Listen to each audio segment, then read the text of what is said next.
Hi, my friends. Bless our nest. Do you believe I found this picture for $2 at my thrift store? And it had a darker wood frame, and I just used a diluted paint technique, which I will be showing you in the other item I bought. I bought this for $2 as well. They had a half price sale. And so I saw this piece, and I'm really transforming a lot of my home into a farmhouse style.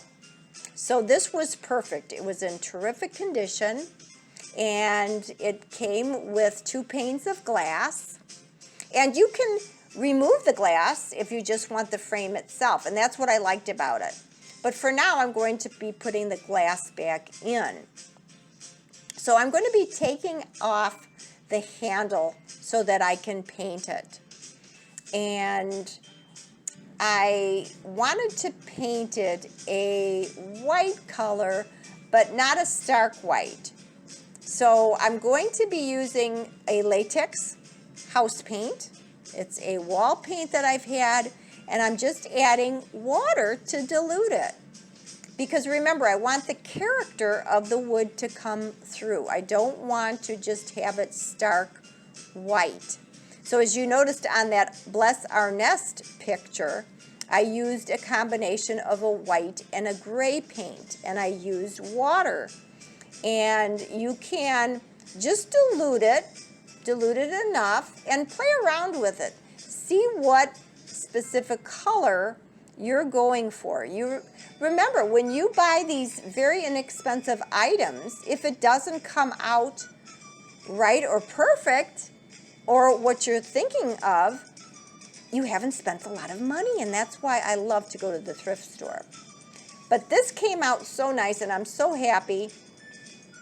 And I'm just using a sponge applicator. You know how much I love the sponge applicators because it doesn't leave the stroke marks. So I'm not even being precise. I want the natural wood, that distressed look, to come through. So I'm coating it, but I really wanted to have that character.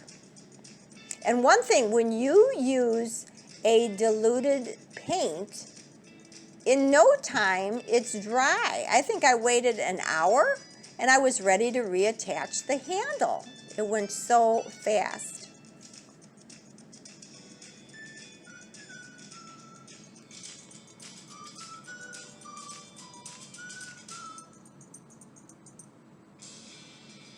Now I'm going to go ahead and put the glass panel back.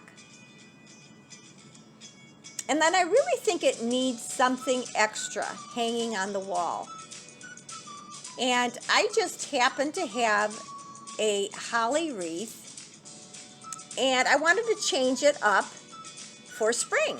So if you had seen my Easter DIYs, when I made that jelly bean jar, I used the same forsythia. So I love to refurbish and reuse. So I'm just taking out these holly sprigs, and I'm going to replace them with the forsythia branches.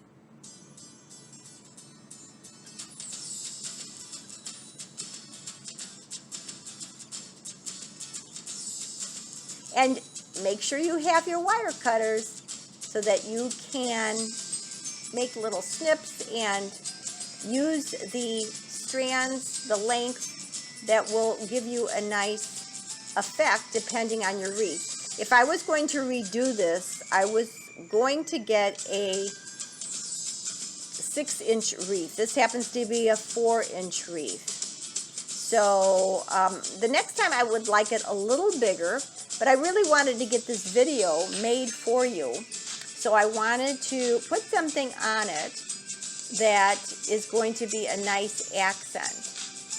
And I really think a wreath like this would be perfect for all seasons. I would change it every season and refresh it and renew it and give it a different look depending on the season.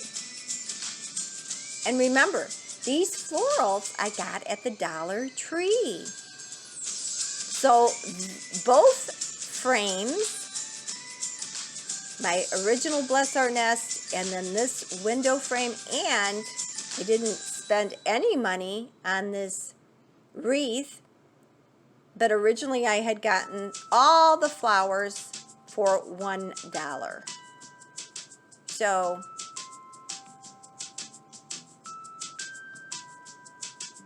I just love this color yellow. And right now, these forsythia bushes are blooming. So when I take my walks, I just love to look at them. And I really wanted that pop of color, that yellow. So I'm filling it up pretty full, but it looks so pretty and delicate.